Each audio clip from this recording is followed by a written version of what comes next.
Hi weavers, welcome to our channel just imagine novels. ఈరోజు మన కథ నా తను నీకే అర్పితం, ఎపిసోడ్ 23. తనని చుట్టుకున్న అతని ఇంటెన్షన్ అర్థమైన లక్కీ నవ్వుకుని రాజ్ వైపుకు తిరిగి, కన్నా ఇక్కడ వద్దురా, పాపలేస్తే ప్రాబ్లం అవుతుంది అంటూ అతన్ని హక్ చేసుకుంది. రాజ్ లక్కీని వదిలి పాప చుట్టూ పిల్లోస్ అడ్డుగా పెట్టి లక్కీని అలాగే ఎత్తుకుని మరొక పక్కనున్న బెడ్రూమ్లోకి వెళ్ళాడు. ఆమెని బెడ్ మీద చేర్చి తన మీద కథను చేరుతూ ఆమె ఫేస్ అంతా ముద్దులు పెడుతూ లక్కీ పెదాలని అందుకున్నాడు రాజ్. ప్రేమతో సునామీలా తనని చుట్టేసిన రాజ్ని హత్తుకుంటూ అతని ముద్దులో జత కలిపింది లక్కీ. ముద్దులో గాఢత పెంచుతూ ఆమెని అల్లుకుపోయాడు రాజ్. ఆమె అతను చేస్తున్న పూర్తి మైకంలో అతడిని వదలక హత్తుకుంది. గాఢంగా ఆమె మేని పరిమళం పీలుస్తూ ఆమె అణువణువుని ముద్దాడి తన రఫ్నెస్తో ఆమెని తన పేరు పదే పదే జపించేలా ఆమె చేత తీయని కుజ్జితాలను రప్పించాడు రాజ్. ఎగసిపడుతున్న ఆమె వెండి కొండలను చూస్తూ మరింత స్పీడ్ పెంచి ఆమె చేత మొదటిసారి తిట్లు కూడా తిన్నాడు రాజ్.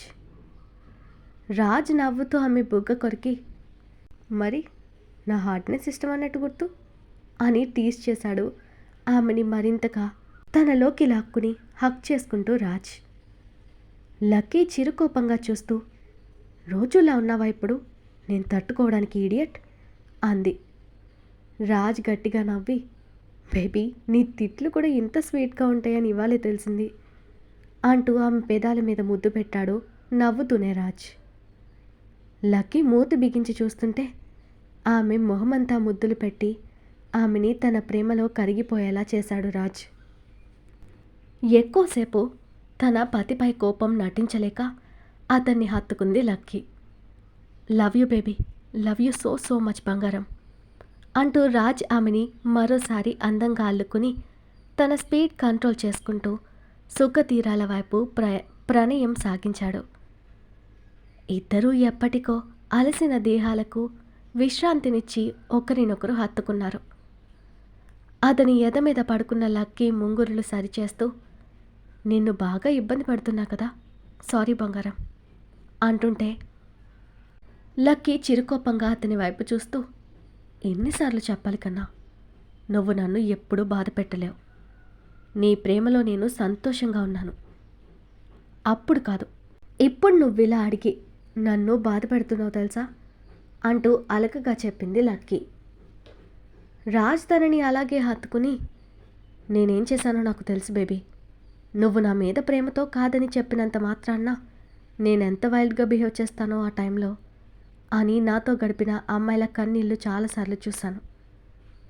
కానీ నా ప్రాబ్లం వల్ల నన్ను నేను కంట్రోల్ చేసుకోలేకపోతున్నాను. ఐఎమ్ రియల్లీ సారీ రా అంటూ తను బయట చేసి ఎర్రగా కమిలిపోయిన గాయాల మీద పెదాలెత్తి బాధగా చెప్పాడు రాజ్. లక్కీ నవ్వి, ఇవి గాయాలని వీటి కోసం బాధపడుతున్నావా కన్నా? నిజంగా ఇవి నీ ప్రేమకి గుర్తులు బంగారం. నువ్వు నీ ప్రేమని చూపిస్తుంటే ఆనందంగా ఉంది, కానీ బాధ లేదు. నా మాట నమ్ము, నువ్వు ఇలా గిల్టీ అయితే నాకు కోపం వస్తుంది అంటున్న లక్కీ వైపు రాజ్ అలాగే చూస్తూ ఉండిపోయాడు కాసేపు. తర్వాత అతను చిన్న నవ్వుతో తన నుదుటిన ముద్దు పెట్టి, ఇక అననులే అంటూ ఆమెని ప్రేమగా హత్తుకుని పడుకో అంటూ జోకొట్టాడు రాజ్. ఇద్దరు ఒకరి కౌగిలిలో ఒకరు హాయిగా నిద్రపోయారు. లంచ్ స్కిప్ చేసి నిద్రపోయిన వాళ్ళకి మెలకు వచ్చేది పాప వల్లే. నిద్రలేచిన పాప బెడ్ మీద అమ్మ నాన్న కనపడక తనే జాగ్రత్తగా బెడ్ దిగి హాల్లో చూసి అక్కడా లేరని సెకండ్ బెడ్రూమ్లోకి వచ్చి చూసింది. నిద్రపోతున్న అమ్మా నాన్నల్ని చూడగానే హ్యాపీ వాళ్ళ స్మైల్తో వెళ్ళి బెడ్ ఎక్కిన హనీ మెల్లగా రాజ్ వైపు పాకి అతని గుండెల మీద నిద్రపోతున్న లక్కీని చూసి తాను కూడా రాజ్కి మరోవైపు పడుకుని నాన్న అంటూ అతని ఫేస్ మీద తడుముతున్నట్టు హనీ స్పర్శకు బద్ధకంగా కళ్ళు తెరిచిన రాజ్ తన మీద పడుకుని చిన్నగా తన చెంప మీద తన చిట్టి పళ్ళతో కొరుకుతున్న పాపను చూడగానే నవ్వొచ్చింది. తనని అలాగే హత్తుకుంటూ, ఏంటి బంగారం, అప్పుడే నిద్రలేచేసావా, ఆకలిస్తుందా నా బంగారానికి అంటూ ప్రేమగా గుండెలకు హత్తుకుని లక్కీ వైపు చూశాడు. తను అలసట వల్ల గాఢంగా నిద్రపోతుండడంతో ఆమెని కదిలించకుండా జాగ్రత్తగా పాపను తీసుకుని బయటకు నడిచాడు రాజ్. మొదట పాప కోసం పాలు కాసి చల్లార్చి పాపకు తాగించిన రాజ్ తన కాఫీ తీసుకుని పాపను తీసుకుని బాల్కనీలోకి వెళ్ళాడు. పాపనక్కడున్న బర్డ్స్ని చూపించి ఆడిస్తూ తన కాఫీ ఫినిష్ చేస్తున్న రాజ్ని ఆ చుట్టుపక్కల ఉన్న లేడీస్ అతను పాపను ఆడిస్తుంటే తన మొగుళ్ళలా తమను కేర్ చేయనందుకు అతన్ని చూసి కుళ్ళుకున్నారు. లక్కీ అదృష్టాన్ని చూసి ఓర్వలేక గుసగుసలు కూడా స్టార్ట్ చేశారు. రాజ్ వెళ్ళిన కాసేపటికి మెలకు వచ్చిన లక్కీ చేత్తో పక్కన తడుముకోగా రాజ్ చేతికి తగలకపోవడంతో కంగారుగా కళ్ళు తెరిచింది. అప్పటికే ఈవినింగ్ అవుతుంటే టైం చూసి ఇంతసేపు నిద్రపోయానా, రాజైనా లేపలేదు అనుకుని గబగబా లేచి ఫేస్ వాష్ చేసుకుని బయటకు వచ్చి చూస్తుంది. రాజ్ బాల్కనీలో డోర్ తీసి పెట్టడంతో అటు వెళ్ళింది. క్రెడిల్లో కూర్చుని పాపని ఆడిస్తూ తనకి కబుర్లు చెప్తున్న రాజును చూసి గుడ్ ఈవినింగ్ బంగారాలు అంటూ నవ్వుతూ వచ్చి ఇద్దరికూ ముద్దు పెట్టి చిన్నగా హత్తుకుంది లక్కీ. గుడ్ ఈవినింగ్ రా, లేచావా అంటూ తిరిగి లక్కీని హత్తుకుంటూ తన పెదాల మీద పెక్కిచ్చాడు రాజ్. పాప కూడా రాజ్ తన అమ్మకి ఎలా ముద్దు పెట్టాడో చూసి అలాగే ముద్దు పెట్టి కిలకిలా నవ్వింది. అది చూసి ఏరా బంగారం, నువ్వు నాకు పోటీనా అన్నాడు రాజ్ నవ్వుతూ. మనం ఏం చేస్తే అదే పిల్లలు చేస్తారంటారు కన్నా, అందుకే నువ్వు ముద్దు పెట్టడం చూసి అది కూడా అలాగే చేస్తుంది. పసివాళ్ళు మొదట తల్లిదండ్రులని గమనిస్తూ వాళ్ళు ఎలా చేస్తే అలాగే చేస్తారంట. ప్రవర్తన అయినా మాట తీరైనా ఆడపిల్ల అయితే తన అమ్మలా, మగపిల్లాడైతే తన తండ్రిలా బిహేవ్ చేస్తాడని పెద్దవాళ్ళు చెప్తారు అని నవ్వుతూ చెప్పింది లక్కీ. అయితే నా కూతురు సేమ్ నాలాగే చేసింది కదా, నీలాగా చెయ్యలేదే అని రాజ్ నవ్వుతుంటే అది నాన్న కూచి కదా, అందుకే నువ్వెలా చేస్తే అలా చేసింది అని నవ్వింది లక్కీ కూడా. అదేమీ కాదు, మాకు నువ్వంటే ప్రాణం కాబట్టి మేమిద్దరం ఒకేలా ముద్దు పెట్టాం అని చెప్పి నవ్వాడు రాజ్. సరే బాబా ఒప్పుకున్నాం అంటూ నవ్వి లంచ్ చేయలేదుగా మనం, ఏమైనా స్నాక్స్ చేసి తెస్తాను, ఆలోగా కాఫీ ఇవ్వనా అని అడిగింది లక్కీ. నేను కాఫీ తాగేశాను, పాపకి కూడా పాలు తాగించాను, నువ్వు కాఫీ కలుపుకుని రా, ఇక్కడ బాగుంది, కాఫీ తాగుతూ ఎంజాయ్ చేయి, ఒకేసారి కలిసే డిన్నర్ చేద్దాం అన్నాడు రాజ్. సారీ, నేను లేవలేకపోయాను, నీకు పని పెట్టాను కదా అని లక్కీ గిల్టీగా అనగానే, ఏయ్ అంత పెద్ద పెద్ద డైలాగ్స్ వద్దు, నా వల్లే కదా లంచ్ స్కిప్ అయింది, అలాగే బాగా అలసిపోయావు, నీ సారీలు పూరీలు ఏం అవసరం లేదు కానీ కాఫీ నేను తాగేశాను కాబట్టి నువ్వు ఇస్తానంటే నీ పెదాల్లోని అమృతాన్ని కాసేపు జుర్రుకుంటానంటూ కొంటెగా నవ్వాడు రాజ్. మళ్ళీ మొదలుపెట్టావా, నీకు సిగ్గులేదు కన్నా అంటూ సిగ్గుపడుతూ లోపలికి వెళ్ళిపోయింది లక్కీ పాప. రాజ్ కూడా పాపని ఎత్తుకుని నవ్వుతూ లక్కీ వెనకే లోపలికి వెళ్తున్న రాజ్ని చూసి ఆ పక్క అపార్ట్మెంట్ కుళ్ళుబోతాంటి తన పక్కన ఆమెతో అంది.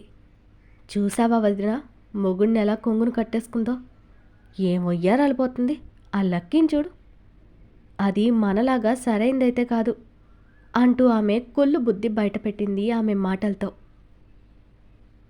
ఆ నైట్ కూడా హ్యాపీగా గడిచిపోయిన వాళ్ళు నిద్రలేచి కాఫీ తాగి కూర్చున్నారు. పాప లేచాక రాజ్, పాపకు నేను స్నానం చేయించి రెడీ చేస్తాను, నువ్వేదైనా త్వరగా ఈజీగా అయ్యే బ్రేక్ఫాస్ట్ చేసి లంచ్కి కర్రీ చేసి పెట్టే బేబీ, మళ్ళీ వర్క్ చేస్తూ వంట చేయాలంటే నీకు కష్టం అవుతుంది అన్నాడు రాజ్. నేను ఫస్ట్ స్నానం చేసి వస్తాను, అప్పటి వరకు మీరు టీవీ చూస్తూ ఉండండి అంటూ వాళ్ళని వదిలి లక్కీ స్నానం చేసొచ్చి వంట చేయడం ప్రారంభించింది. రాజ్ పాపను తీసుకుని స్నానం చేపిస్తా అని వెళ్ళి ఎంతసేపటికి బయటకు రాకపోవడంతో వంట కూడా అయిపోయింది, ఇంకా ఏం చేస్తున్నారు వీళ్ళు లోపల అనుకుంటూ రూమ్లోకి వెళ్ళిన లక్కీకి వాష్రూమ్ నుంచి ఆ తండ్రి కూతుర్లా నవ్వులు, పాప కేరింతలు విని తల కొట్టుకుంటూ ఏం చేస్తున్నారు ఇంకా స్నానం చేయకుండా అని కోప్పడింది లక్కీ వాళ్ళ మీద. అరే మాకింకా అవ్వలేదు బేబీ, ఏం చేయమంటావు అని రాజ్ పాపని కిలికిలా నవ్విస్తూ తనకి సోపు రాస్తుంటే, ఇప్పటిదాకా చేసిన స్నానం చాలు, బయటికి రండి, ఇంతసేపు పసిపిల్లని ఎవరైనా నీళ్ళల్లో ఉంచుతారా అంటూ కోప్పడి పాపని ఎత్తుకుంది లక్కీ.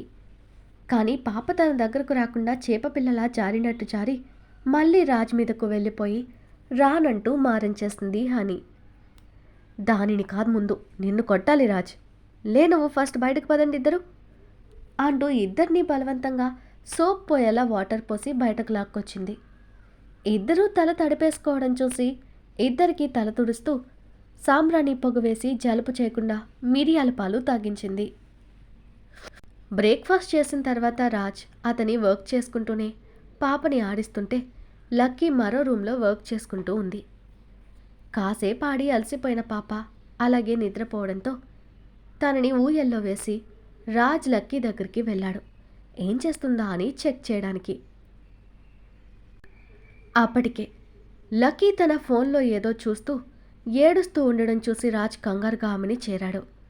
బేబీ, ఏమైందిరా, ఎందుకు ఏడుస్తున్నావు అంటూ తన చేతిలోని ఫోన్ తీసుకుని చూశాడు. లక్కీ ఏడుస్తూ అతన్ని హక్ చేసుకుని, అమ్మా నాన్నలని కడసారి చూపు కూడా నేను చూసుకోలేకపోయాను చూడు అంటూ ఏడుస్తున్న ఆమెని ఓదారుస్తూ, ఎవరు పంపించారిది, తనకి ఇప్పుడు ఇది పంపించాల్సిన అవసరం ఎవరికుంది అంటూ నెంబర్ చూశాడు. ఇంతకుముందు లక్కీకి ఫోన్ చేసిన అదే నెంబర్ కావడంతో ఫోటోలను డిలీట్ చేసేసి తిరిగి ఆ నెంబర్కి కాల్ చేశాడు రాజ్. కానీ అది స్విచ్ ఆఫ్ వచ్చింది.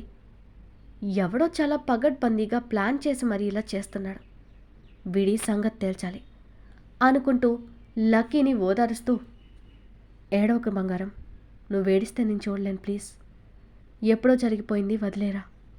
వాళ్ళు పోయారని నీకు తెలుసుంటే వెళ్లకుండా ఉండేదానివి కాదుగా, నీ పొరపాటు కాదది, వదిలే బంగారం. జరిగిపోయిన దాన్ని నేను వెనక్కి తిరిగి తీసుకురాలేను, కానీ నువ్వు ఇలా ఏడ్చి నన్ను కూడా బాధ పెడుతున్నావు అంటూ ఆమెని గుండెలకు హత్తుకున్నాడు రాజ్. ఎలాగోలా ఆమెని బుజ్జగించి కాసేపు పడుకోమని అలాగే జోకొట్టాడు రాజ్. ఆమె నిద్రపోయిన తర్వాత ఫోన్ తీసుకుని విజయ్కి కాల్ చేశాడు రాజ్. రే, వాడెవడో కనుక్కున్నావా అని కోపంగా అడిగాడు. ఆ పనిలోనే ఉన్నాను రాజ్, ఇంకా ఎవరని తెలియడం లేదు అని విజయ్ అంటుంటే, వాడి రోజు బుజ్జి అమ్మ నాన్న చనిపోయినప్పటి ఫోటోలను తన ఫోన్కి సెండ్ చేశాడ్రా. అది చూసి తను ఏడుస్తుంది. ఎవడో తనని మెంటల్గా వీక్ చేసి ఏడిపించాలి, ఎమోషనల్గా తనని వీక్ చేయాలని చూస్తున్నాడు. బుజ్జిని టార్చర్ చేయడానికి ఎవడో ఇవన్నీ కావాలని చేస్తున్నాడు అనిపిస్తుంది. ఎలాగైనా వాడెవడో కనిపెట్టాలరా అంటూ కసిగా పిడికిలి బిగించాడు రాజ్.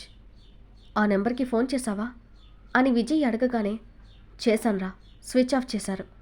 ఆ విధవలెవరో చాలా ప్లాన్గా ఉన్నారు, నువ్వెలాగైనా తొందరగా కనిపెట్టరా అని రిక్వెస్ట్ చేశాడు రాజ్. డోంట్ వరీ, నేను కనుక్కుంటాను అంటూ విజయ్ ఫోన్ కట్ చేయగానే ఫోన్ పక్కన పడేసి ఆలోచిస్తున్న రాజ్, సంతోషంగా ఉన్న నా బుజ్జిని ఇలా టార్చర్ చేస్తున్నాడు, వాడెవడో నా చేతికి దొరకాలి, నరకం ఏంటో చూపిస్తాను అనుకుంటూ లక్కీ దగ్గరికి వెళ్ళాడు రాజ్. ఏడుస్తూ నిద్రపోయిన లక్కీ నిద్రలోనే ఉలిక్కి పడుతూ లేచింది. మళ్ళీ తన తల్లిదండ్రులని చావుని తలుచుకుని ఏడుస్తున్న ఆమెని గుండెలకి హత్తుకుంటూ, ఎందుకురా అనవసరంగా ఇలా జరిగిపోయిన వాటి గురించి బాధపడతావు, నువ్వు బాధపడినంత మాత్రాన పోయిన వాళ్ళు తిరిగి రారు కదా, నా మాట విని ఏడవకు అని ఓదార్చాడు రాజామిని.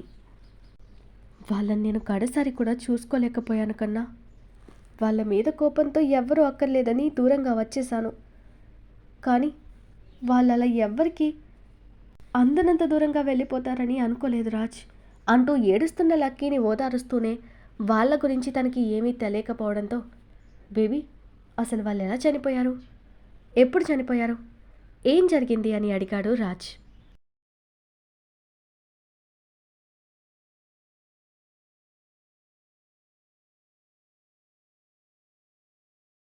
ఈరోజు మన కథ ఇక్కడితో కంప్లీట్ అయింది. ఈ స్టోరీ మీకు నచ్చినట్టయితే ప్లీజ్ స్టోరీని లైక్ చేసి కామెంట్ రూపంలో మీ అభిప్రాయాన్ని తెలియచేయండి. అలాగే ఛానల్ని సబ్స్క్రైబ్ చేసుకుని షేర్ చేసి మాకు సపోర్ట్ చేయండి. నెక్స్ట్ అప్డేట్తో మళ్ళీ కలుద్దాం. అంతవరకు బాయ్.